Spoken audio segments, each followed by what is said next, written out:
Hey everyone, welcome to another episode of Understories with me, your host, Lindsay Fowler. I hope you all had a lovely chocolate-filled Easter as well.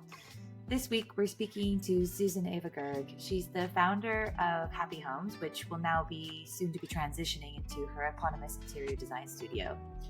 She's German-born, but she's based in New York, and her approach is an art-forward one, which places the art in a space as the first port of call.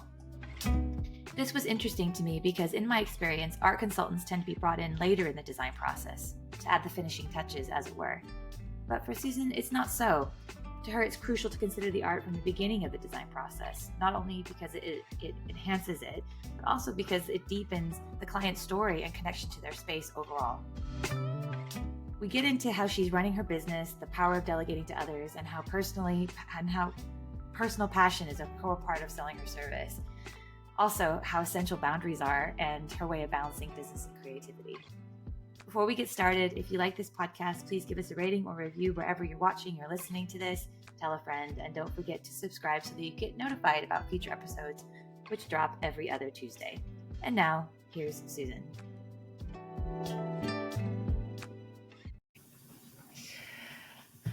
Susann, it's so nice to have you on the podcast. Thanks for coming on Understories. For people who aren't familiar with your work, can you introduce yourself? Tell us a little bit more about Happy Homes and the work that you do. Well, first, thank you for having me. And Pleasure. My name is Susann Eva Goerg. I currently reside in New York City, and my business is currently still called Happy Homes Design, but we are transitioning into using my name to make it more personalized and unique, actually. Yeah. Oh, that's a good idea. Yeah, that it's more of like working with you directly as opposed to sort of a Exactly. nameless It's been person. evolvement of the business and how I see it and how much more the unique perspective comes into play. And that's actually what people are looking for that are reaching out to me. So it's an evolvement. So maybe we talk about it a little bit. Yeah. Yeah. So what kind of work do you do? So I know you said you do interiors, but talk a little bit more about the kind of your specialization within interiors. Yeah, so we started out with residential design. And, when I started my business in, I think, 2018, I, took every project I could get to get my hands on the project, to get my feet wet, to figure out my focus. And now we have reached a point where we focus on interior design with art in mind. It has really become a significant differentiator to create more meaningful, sophisticated, and significant spaces for our clients by bringing in the art factor. Can you say more about that? How? Because I mean, when we were talking initially before, it was like in my mind, I always think of the art as the sort of the extra bit when people are doing interiors, as part of the whole package. But you lead with the art. Yes, I would call it maybe like an art first approach because we don't treat art as an afterthought. We always say art is an asset, not an afterthought. And because it really makes a difference in a space, it helps us create the story and tell the story of our clients and inspire them and also remind them of where they're coming from. So if we would only treat art, at the end of our process, it always feels a little bit tagged on and more decorative, not thought out. We really want to create this, what we call Gesamtkunstwerk in German. Oh, yeah. Can you whole... describe the translation for that? Because I love that word, but I can never remember the translation for it. That's a tricky one. Yeah. So, I mean, the way we see it, right? Like usually in design, it's form and function. For us, the third part that comes into play is the artistic expression. And that's when, the extra 10% really come in to make it special and unique for our clients. So for us, Gesamtkunstwerk is when everything comes together perfectly. So it's one piece of art. It's not secluded. It's not tagged on. So that's where the Gesamtkunstwerk comes from. I love that. A lot of times it's also by making it part of the process, we can really create the dialogue between the design and the art in this space. And it's not forgotten. It's not, something we do at the end. It really taps from the beginning into our client stories. And we are not talking about just beautiful interiors, but really meaningful interiors we are creating with them. And what also comes into play is the budget, right? So usually at the end, there's nothing left. So if we plan the budget for the artwork in the beginning into the process, we can guarantee a much more successful result. Yeah, that makes a lot of sense. I mean, it's funny because I think like art and design has always been this like two sides of the same kind of coin, right? They've always worked together. But I always feel like art has kind of been elevated and design has been always kind of put into the more practical, right? But in this, actually, the way that you're doing this, you are actually using art in a form of practicality because it's actually helping to inform the design. It's informing the storytelling for the client. How did you land upon this sort of approach? It's really interesting. So I think there have been two significant moments that really kept pointing me at this is what you should be focusing on. This is what you can bring to the world and to your clients. One is that when we started working with every client, that came to us, the projects that included art where the client already had a piece of art that we were able then to showcase, make a focal point, and really stand out, those projects had much more impact. They were much more successful from my point of view, but also from the client point of view. And then also projects where we started sourcing art for clients and having those conversations with the clients. We have a whole questionnaire where we go through and really tap into what it could be the client wants on their walls or standing up as a sculpture. So we have really a significant process that helps them as well understand what they are looking for, because most of the times they don't. And by working with those clients and seeing those projects flourish and be so different than, you're just your neighbor's home that's just beautiful and comfortable, it really kept pointing at the significance of the art, and that needs to be part of all of our projects. And then personally, there's a story as well, because for my own home, I'm also looking for art. In New York City, you move a lot. You're always making your own home beautiful and the best it can be. And then I stumbled across a piece of art that I couldn't stop thinking about. It's called Balloon Concerto Piano from Federico Picci, I think. That's how it's pronounced. Italian name, I don't know if I say it right.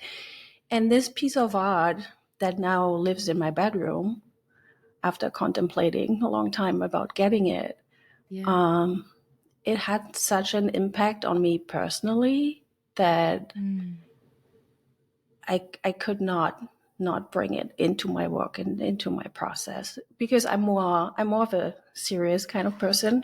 I don't know. I'm like very, perfectionist, German, planning, very serious. People wouldn't say I'm like a lighthearted personality. Even we're laughing right now. But in general speaking, right? We're allowed to laugh. We are allowed to laugh. Yeah. But then this large scale piece of art, you can envision it's a black piano in a very traditional, beautiful room, very sparse room. And out of the piano, they're coming blush pink balloons. They're floating out. I'm not a pink kind of girl, and those balloons, they come floating out. They create this lightheartedness, the airiness, the not so heavy, taking things so seriously. And every morning I wake up to it, it reminds me of that. And I almost feel like it's filling a part in my soul that's missing, that I don't have, but I'm looking for. So now when I get to wake up, I see this and it makes me make myself feel lighter and approach the day with a lighter mindset. And I wouldn't have that without the piece of art. So I also hang it across from my bed, not like most people do above, because I want to see it when I wake up. So it's all about the context, of course. And this And you never really get tired of looking at it? You never no, every morning you look up and you think, oh, I love that thing every day. like I need to remind myself to be a little more light and a little I more love that. fun and not so serious. So that experience alone really taught me that, we can make a bigger impact if we bring pieces like this into people's spaces, because it makes a difference for their life. I think it's so interesting. So, I mean, why interiors? How did you get into this in the first place? Because I mean, when we met in New York last year, almost a Yes. year ago, but we've known each other for a little while. But you were talking about, you were on the visa lottery to move to the United States, and so you managed. We I remember when we were talking about it. I was like, but no one ever gets that, and you're like, well, they do because I go. That's So right. so were you? I can't remember what you said, but were you doing? You studied interiors when you were in the States, right? I You didn't study it actually in Germany. no. Actually, my background is in graphic design, advertising, creative direction. So I always had a thing for interior design. I was always rearranging my brothers and my bedroom that we shared, like always making the Yeah, best of it. But yeah. back then, where I grew up in East Germany, there wasn't a career in interior design. It just No, didn't exist. So the closest next thing was graphic design. And that's how I jumped into, that's the it. creative industry. That's how I Yeah, started out. I studied, I evolved to, more of the creative part, becoming an art director, and then also studying in the States partly. that's right. And Yeah, that really got me. I knew I needed to be in New York, the mecca of yeah, advertising back then, yeah. I guess. Madison Avenue. Yeah. And somehow it all, I don't want to say fell into place, but I guess it was meant to be. I played the Yeah, green card lottery and was one of the you got lucky it. ones. Yes. Yeah, And that's how I made my way to New York. But that didn't mean that my passion for interior design wasn't still there and bubbling up. mm, In New York, you move a lot. Rents go mm. up, you move. You want Yeah, to experience a different neighborhood. So every time making my own space new and fresh and comfortable, and even having visitors, the super commenting, oh, how nice my place is. yeah, yeah, um, so all this kept bubbling up while I was successfully working in advertising on Madison yeah, Avenue. But yeah. eventually I had to take the leap and quit Mm, my corporate job and went for interior design. And I started my own project, started to work with, friends and yeah, ex-colleagues while also studying interior design, yeah, in tandem, both things. yeah. Yeah. I mean, that's so brave to do that, especially when you're so successful in advertising. Was it just one of those things where you felt that you just kind of had a calling to do it? You had to do it. Like it was an itch that couldn't be scratched unless you made the leap or, Yeah, I would say, it's twofold. One is the advertising industry is very demanding hmm, in terms of, giving your life to it, so to yeah, speak. yeah, And then also, um, as I said, it kept coming, bubbling up. And I mm, don't like to live with what ifs, even coming to the mm, States and like applying to the green card and doing all this. yeah, If an idea in my head keeps coming up and it keeps pushing me and yeah, surfacing, I don't want to live with what ifs. So yeah, I had to go for it. There's no way around. Otherwise, what are you going to do? You're just going to keep thinking about it? Yeah, yeah, no, I had yeah, to take the plunge. And I had this time, I actually quit in January. So staying put and thinking about it and like analyzing how I want to see myself in my next years. yeah, And the advertising world just wasn't working with that anymore. And yeah. that passion for interior design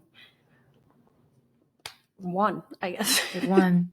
It won. And here we are. Wow. And here you are.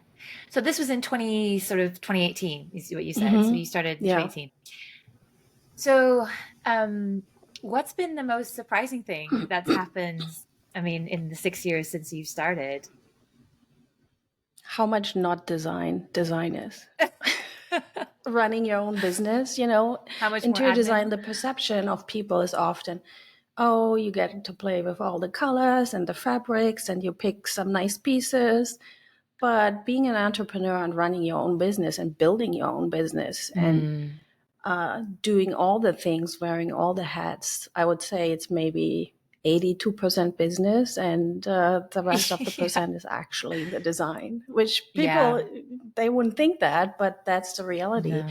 So Yeah. it's really fun to work on the designs, but you know, presenting the designs, building relationships with vendors, always being Mm. on top of things, on developments, on materials, Yeah. on technology, keeping Yeah. up with all of this and running a business from finances to marketing, Yeah. it takes up a lot. So you Yeah. embrace the good times where you actually get to design and make the clients happy, you know? Yeah.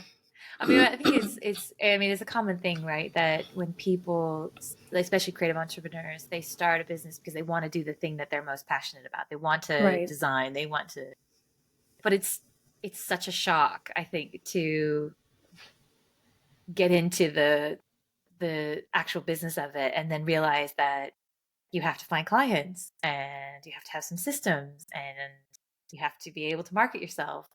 I mean, Yeah. and I think also because no one's ever really trained in this, particularly if they come from a creative background. It's all about the output. It's all about the creativity. Yeah. How did you go about learn? I mean, I know because we know each other through the Future Pro group way back in the Mhm. day, but was that the main sort of thing that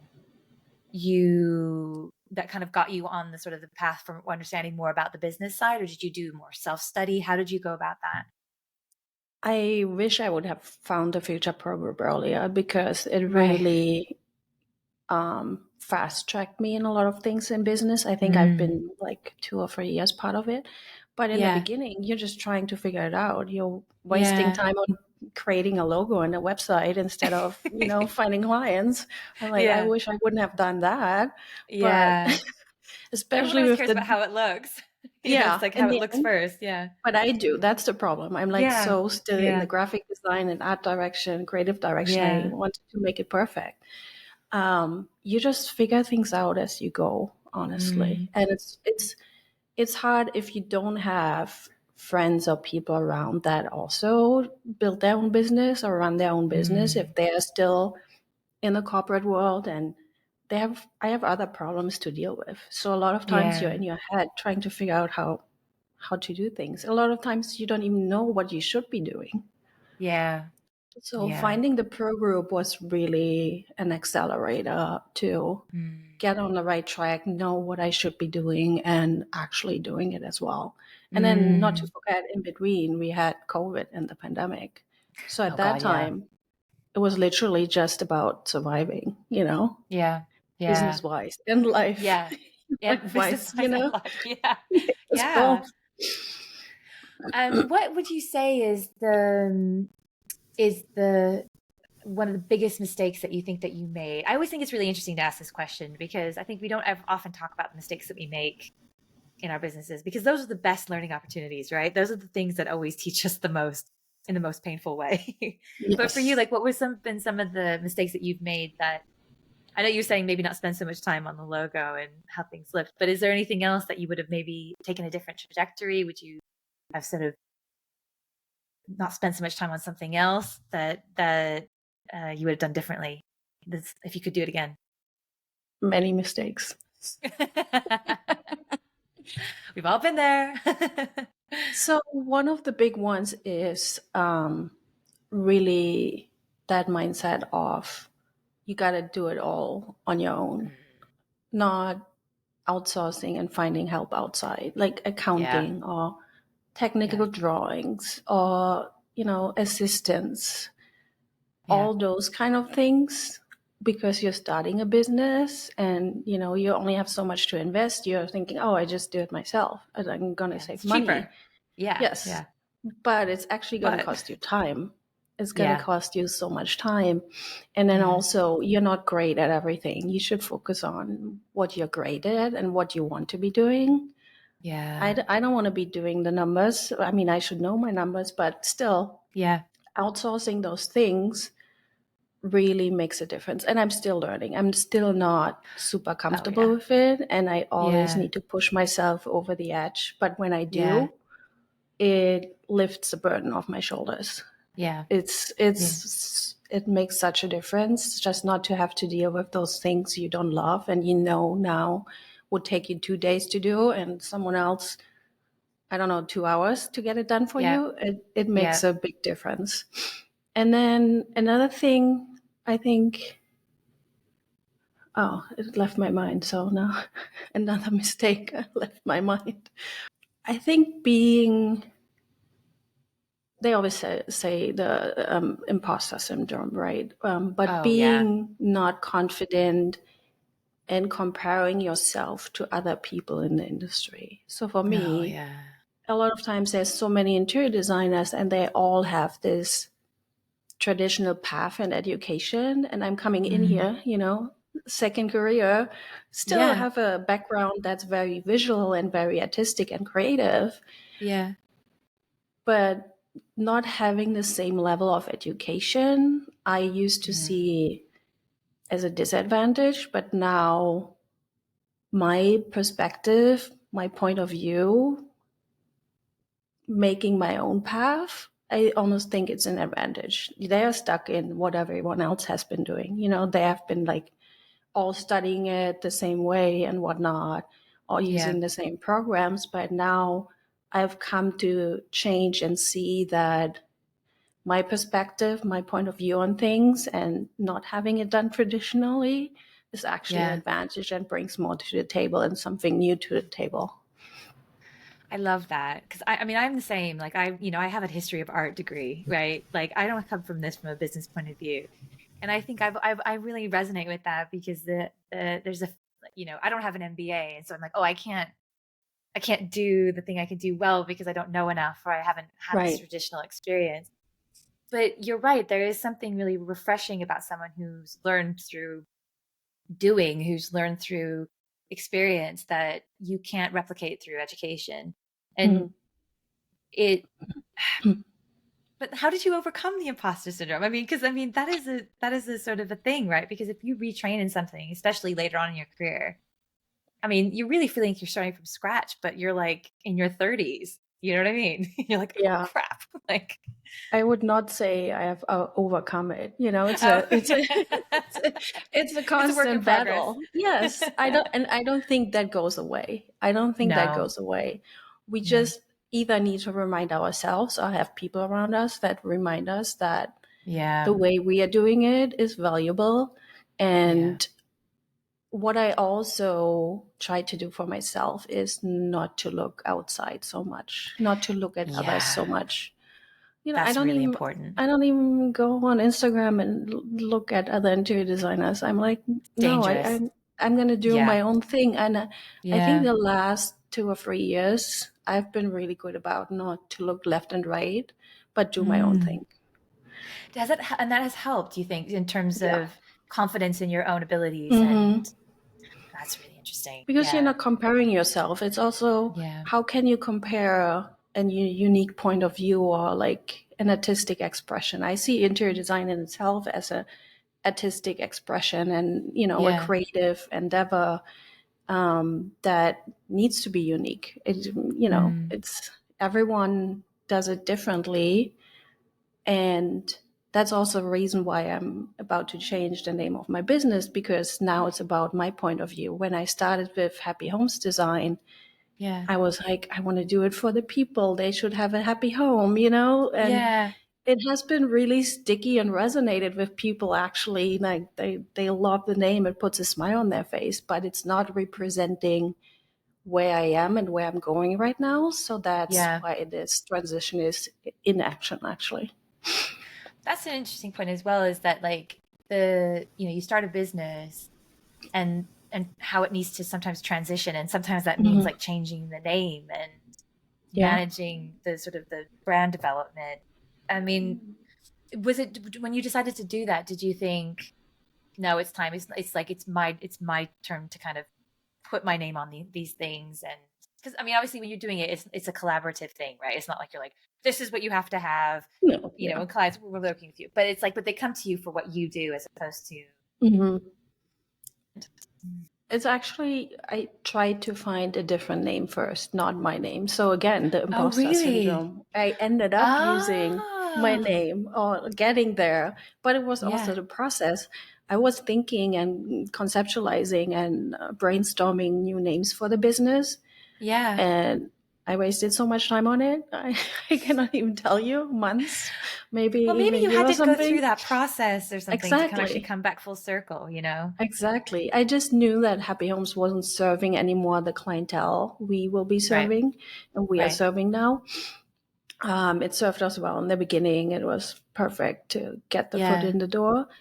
yeah, So it was a process again to land on using my own name and building that confidence and tapping yeah, into that, and now not wavering from there. yeah. It's also Are you? about putting the point of view out. Right now, I have Yeah, been writing some content, and some articles have been yeah, featured in some media outlets, and my name is on it. So I want to make yeah, sure that people, connect that, and it's valuable for the yeah. business and building that new future for our Mm. Mm. our endeavor. Um, that makes a lot of sense. It's an interesting one though, because then how do you manage the messaging for that, and how the people that come to that you've attracted up until this point to Happy Homes, you know, is there a case where you're sort of having to re-educate clients or change your messaging now because it's obviously they're not working? Like how are you going to go about doing that? I'm really curious. Obviously, the messaging needs to change, and also that we are more honing in on our art focus and combining art and interior Yeah, design, which we haven't done so in the yeah, beginning, or it wasn't that clear. It just, yeah, was an evolving process. So with existing clients, that's no problem. I mean, they know us, they yeah, work with us yeah, continuously, they go with us through the changes. They're excited also yeah, about bringing art into their homes, which they might not have thought about before. So yeah, we're less worried about the existing clients. They're on mm, board. They know me. We have built a relationship. yeah, Um, it's more about, the new leads, the new clients we're going to be yeah, working with. And I have found that connecting with them on a personal level and meeting them at networking events, at galleries, at yeah, being out and about, they connect with me as a person. So there's mm, no discrepancy between me as a person and the business or what I do, because it's not yeah, just my job, it's who I am. yeah, So yeah, there's no problem between using my name and then yeah. it also being Because a obviously they business. didn't know you before, so it's like Yeah. now they're actually, and it probably works better because it's sort of they're seeing you within the Hmm. right context of where. Yeah.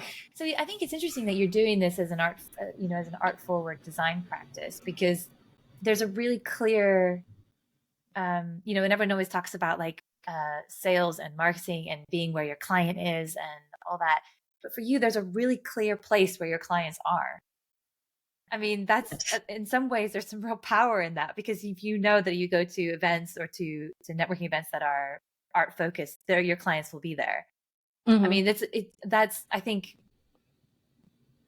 I know that you've taken the route of going to the art forward side is because partly because it's your personal passion and all that, which makes a lot of sense. But it also makes it much easier in terms of selling the business to people because you can find your That's clients what you fairly say. easily. That's what you You're say. like, hello. It's still the same process, right? Yeah. I mean, there are all kinds of people running around the art galleries too. It's not, Yeah, of that, course. Of course. yes, it's There for still the free about, white wine. exactly. It's all about relationship building. But now Yeah. that you say, I have actually built a really good relationship. I don't know if I mentioned that before to you, Mm. that project we had in October, November here in Soho, New York City. In the apartment that you did. Yes, the apartment. That was such a great experience, transforming this white box gallery into a New York City apartment with furniture, with rugs, creating a whole sleeping loft with paint and wallpaper. We even brought in a fireplace and really inviting people in and letting them have this experience was so fascinating and such an endeavor to take and make happen. But those kind of things, I think there's still a lot to be done in the market, bringing people closer to art and not having them hesitant about walking into a gallery and not thinking they are an art collector. You know, like there's a lot of hesitancy and still like the cliche thinking that you cannot walk into a gallery and look at art and people will, you know, not talk to you because you're probably maybe not their right clientele or something like that. There's still a lot to be broken open in the art market, and bringing that knowledge and that confidence of everyone wanting a piece of art for themselves and helping them to get that, because a lot of the clients also don't know, like, where do we start? How do we get a piece of art? Where do we look? And how does it all work? Like, there's a lot educating to be done. Yeah, I was going to say, it feels like there probably is a lot of educating because, you know, the average punter, whether or not they have the budget for it, won't really know where to source good art that's not going to be mass produced or you know, and also something of quality, you know, because there's a lot of cat out there too. And so to have someone who can help kind of guide them and help them and shape them around pieces that resonate with them, but are also that have value to them and not necessarily are, you know, super expensive. Because I think even when we were talking before, you were saying like, you know, even finding really beautiful prints is that's still, I mean, can be good. Go ahead. The prints can be good entry drug to collecting art. You know, I'm that's very a good much into a starting print. point. I'm a print buyer. Yes. But there is something to be said that a lot of people think that art needs to be expensive to have value.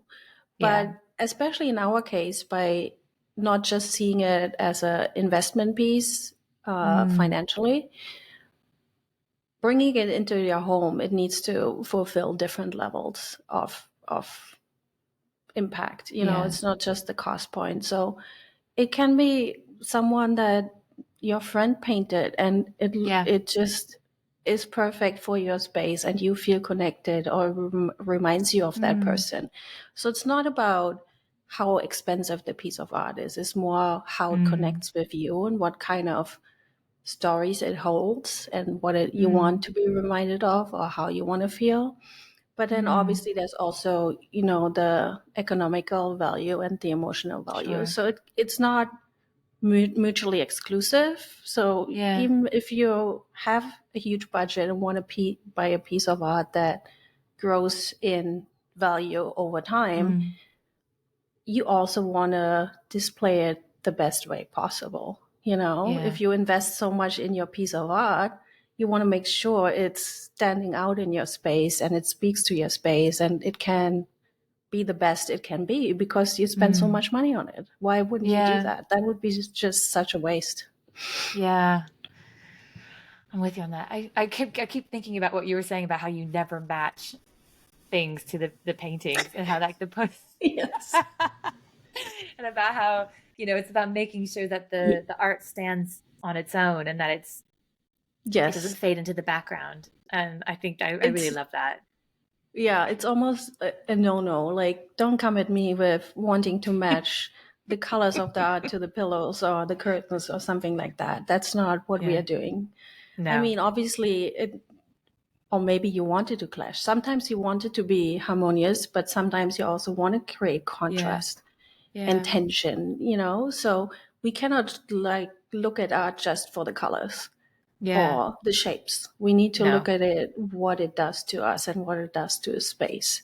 So that's why we cannot just match No. the color scheme to the art. That just No. doesn't make Gross. sense. No. Yeah. It's gross. See, you said it. I didn't say it. I said it here first. It's gross. Don't Yes. do it.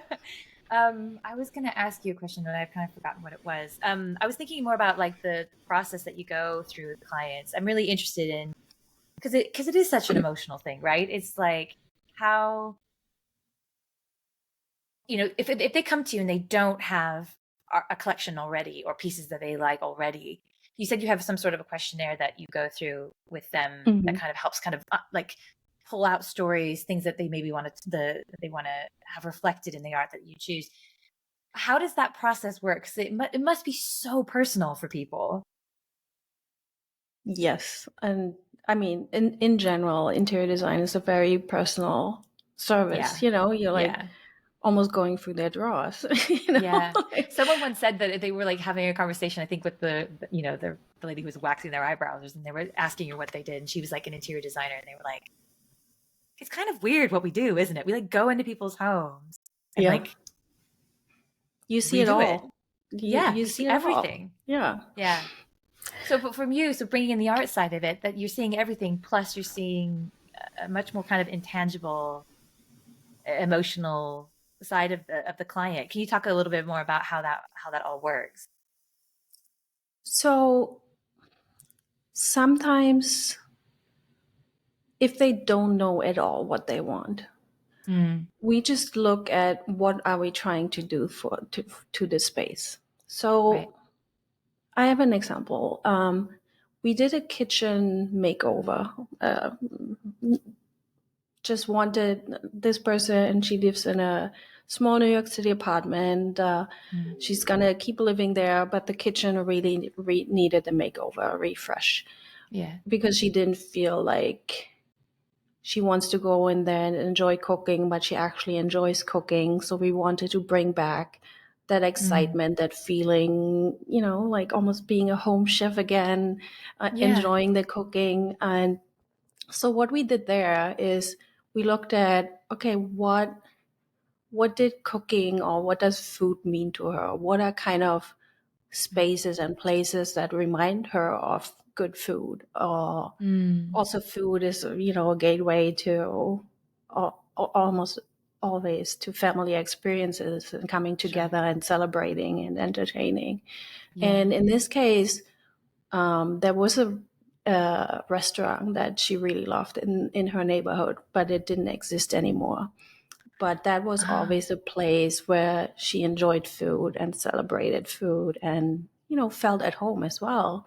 Yeah. So what we did there, we were seeking out maybe some painting or photograph or something that has to do with that restaurant. And then we found this artist with this really beautiful, intricate line drawings. And there was one of that restaurant, actually. Oh, no way. Yeah. And, we wanted 2 pieces. So we found a second one that spoke the same language and she also knew and still existed. So in this case, we brought in those prints, which are not super expensive, but they had meaning. They connected the love of food with now her space. And by also, painting the ceiling bright and yellow and bringing in fresh air and fresh life into her kitchen, and now displaying those pieces of art above her stove just made all the difference. So that's how we kind of ended up in this case with finding something that resonates. And I think that's a good example of how this process can go. That's really lovely. So, as we've said, this is like, this is a podcast technically about creative business. So even though I think I'm a frustrated creative in that sense, and I love asking everybody about their processes and how they do things. Yeah. I am curious about the business side of creativity, because I feel like there's so many people who have to, like, as we were saying before, it's like balance the business side with the creativity. And, if you're lucky, you get to do that 18% of the creative bit, and the 88% is all the other stuff. Yes. How do you, as a creative, how do you balance creativity and business in your day-to-day working life? When you say balance, are you asking me about how I dedicate time to certain parts, or? Yeah, how do you manage to negotiate the requirements for both? Mm. That, you can't just focus on one and have it be fine. It takes, when you're running when you're a creative entrepreneur, you have to kind of span all the things, wear many hats. So for you, how do you wear those many hats? I think you have to set boundaries, and you have to, excuse me, at least try to create a schedule that works Mm, for you, and keep yourself accountable to, there are always things yeah, that will happen, and sure. not Yeah. allow for the schedule to happen. Yeah. But it's, I dedicate certain days to only be certain things, ideally, to have Mm, meetings and to have calls. And then usually Mondays and Tuesdays, they're my super productive days where I map out mm, the week and make sure I get everything on the schedule, what needs to be done. mm, And Sundays, I guess Sundays are for self care and self yeah. development. So Yeah. I really try to schedule the times and make sure that, we are not just getting caught up in the design and the Doing. creative part, Yeah. because we also Yeah. need to take care of the back end. A lot of it's also communication, like so many emails. Yeah. I don't know where they're all coming from. Like, so I know. many emails. You But send an also, email to respond and another one comes back. yeah, You're like, but no. it's not just clients, it's also all the people that help us make Sure. things happen, from, the trade Yeah. vendors and the contractors and Mm, paint companies. You constantly need to keep in touch with them and know what's going on. So mm, I try to not let those kind of maybe administrative things take over, and really limit the time, or the times I'm going to look at emails, for example, and yeah. not like have it a constant thing. And I also set very strict boundaries with clients as well. So, we have business hours, and they're not No to, WhatsApp. no WhatsApp, no calling me unless it's an emergency. Yeah. Um, and so it's kept into a system so we can make sure that it works for our mind and our processes as well. Yeah. Yeah. I think that's, I mean, would you say it's because, what am I trying to say here? I think, you and I both know lots of creative entrepreneurs that, struggle with these kind of things, saying no to clients or having some boundaries with clients or, those kind of things that, I mean, we all have, you know, even, yeah, definitely myself have that at times.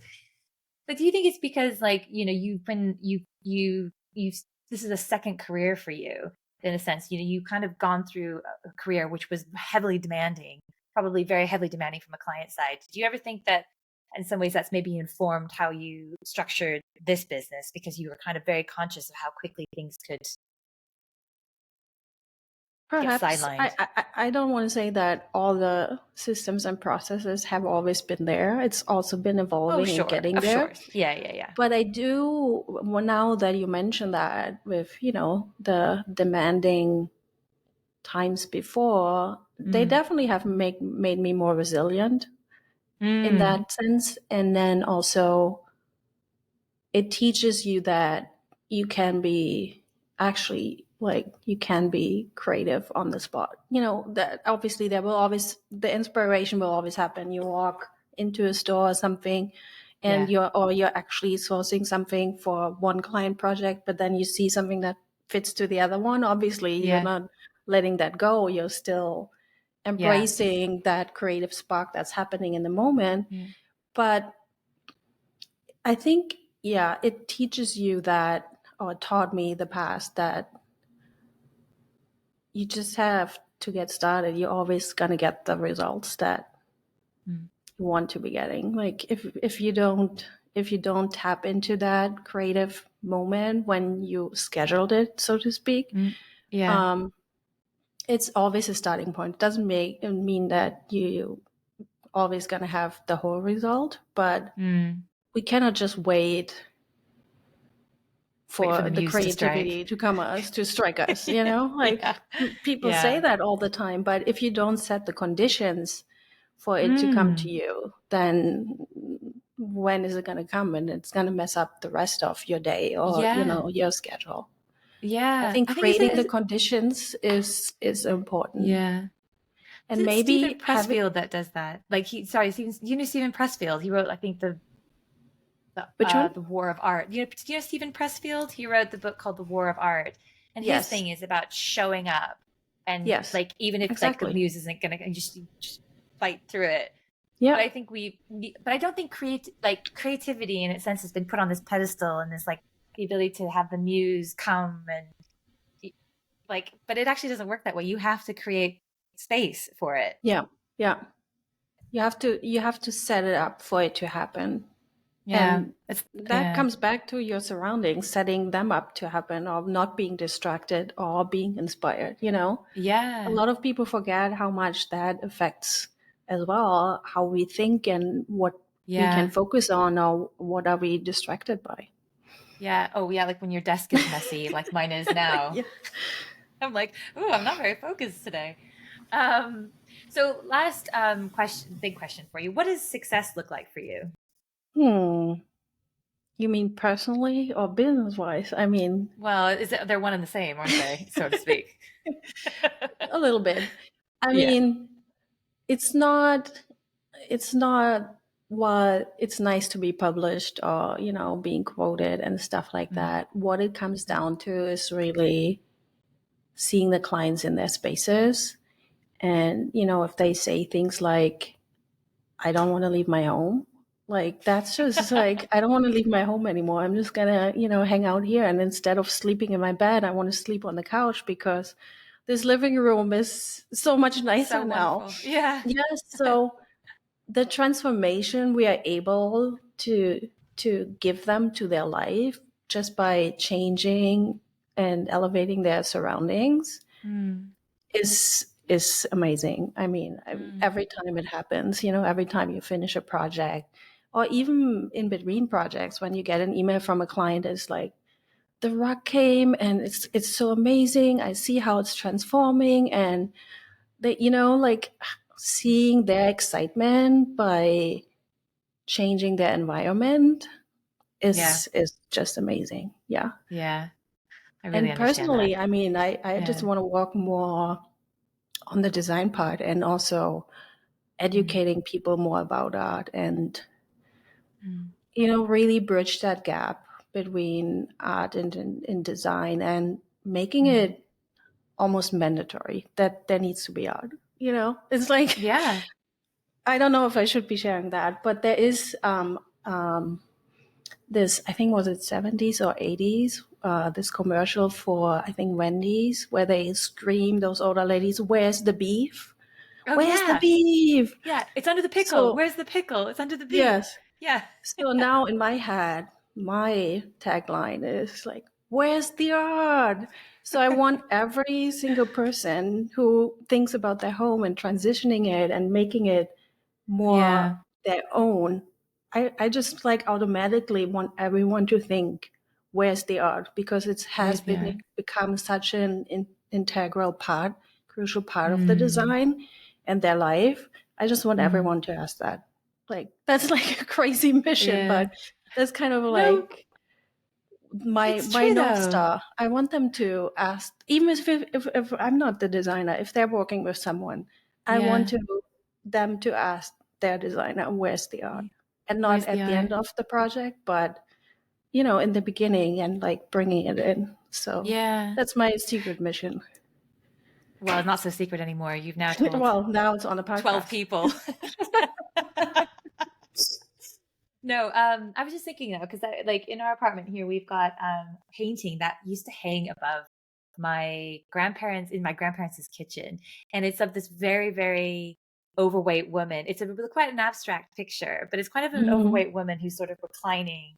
I need to get it reframed, but I was just thinking about when you're talking about this, and actually that painting, I love it. It has so many amazing memories for me. It's like no one in my family wanted it after my grandparents died. I was like, hell yes, I will take this. This is so wonderful. But I think it's like, it has, it has no financial value, but it means so much to me because it's so resonant of my time with them.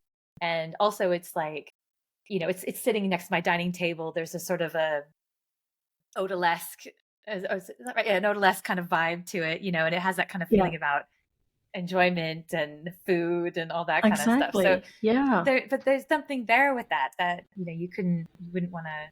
Yeah, I would never want to take it down away from my kitchen. It's always been in the kitchen, if that makes sense. So it's like the room Yeah. for it. So anyway, so we always finish with some quick fire questions. So it's just for fun. Like everyone, it's just for fun. So let's see. I've got 5 that I kind of look at. So let's see. If your design business had a mascot, what would it be and why? What? So I've had people say before it would be a golden retriever, for example, because we're like super excited about what we're doing. Okay. I think because so much of the business is also me, I think it would have to be a surfboard. A surfboard? Because going through the process of design, there are ups and downs. There's always something going wrong, a lot of things going right. And it's like catching the waves of life as well. It's like up and down, but when you get the good ride in the end, everything is okay, even if you get washed over before. And it's also a personal passion of mine. So I think, it's gotta be the surfboard, even if it sounds weird for no, it's amazing. Also, business. No, it sounds amazing because also it screams resilience, doesn't it? Because you get knocked down and you have to get back up again and catch that next wave. I love that. What's your favorite material to work with and why? It's probably hard to ask a designer that because, to be fair, there's probably billions of materials they love. But is there anything that stands out to you at the moment that you're really loving? It's also always changing, right? I mean, Sure. I'm not a fan of trends. I'm always against trends. I'd rather create timeless spaces. Yeah. But materials go in and out. I can tell you what I hate, which material. Let's do that then. Which one do you hate and why? Boucle, go away. Ooh. No, but I think in terms of material, if we are thinking about, I think one of the most transformative materials we use or tools we use would be paint. It's just so transformative. Paint can make such a difference. Even if you have the same furniture, paint is a huge transformer. So I'm going to say paint. I like that. Yeah. Last one. I'll give you another one. Well, I think I know the answer to this, but I was going to say form or function, but it's probably Gesamtkunstwerk, actually. So it's form and function and aesthetic. Yeah. And artistic expressions, yes. Yeah.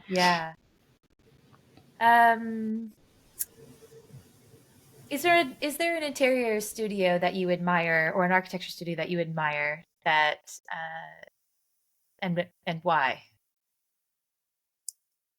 So yes, no. The answer is no, because I'm not looking left and right. I'm creating my own path. Yeah.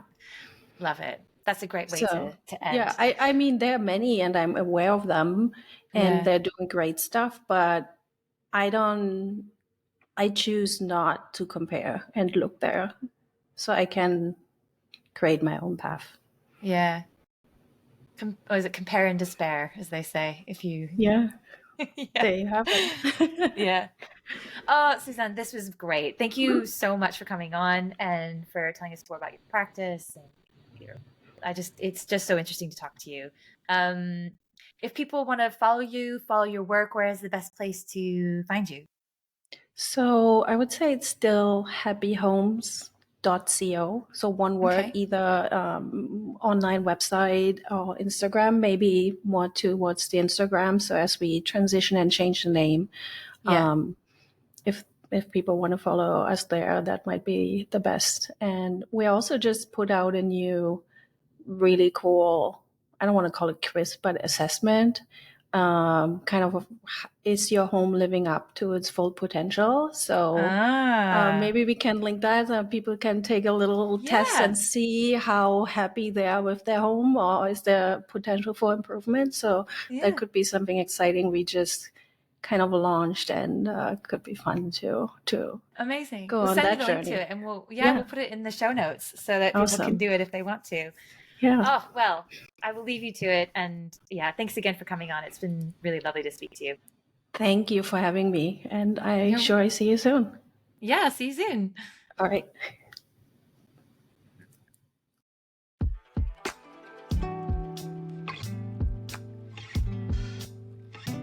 Thanks again to Susann for her insights. It's made me think a lot about what art I hang in my space and how what I regularly look at makes me feel. The painting I mentioned in the podcast about the fat naked lady in my dining area will still bring me joy, I'm quite sure. So she'll be staying put for the foreseeable future. Once again, if you enjoyed this episode, please like and subscribe, share with a friend, all those sorts of things. And as a reminder, episodes drop every other Tuesday. Until then, be well. Understories was produced by Cloudfields and Kieran Fowler. The music is by Aviz, and the branding is by the marvelous Joe Jones. See you in a couple of weeks.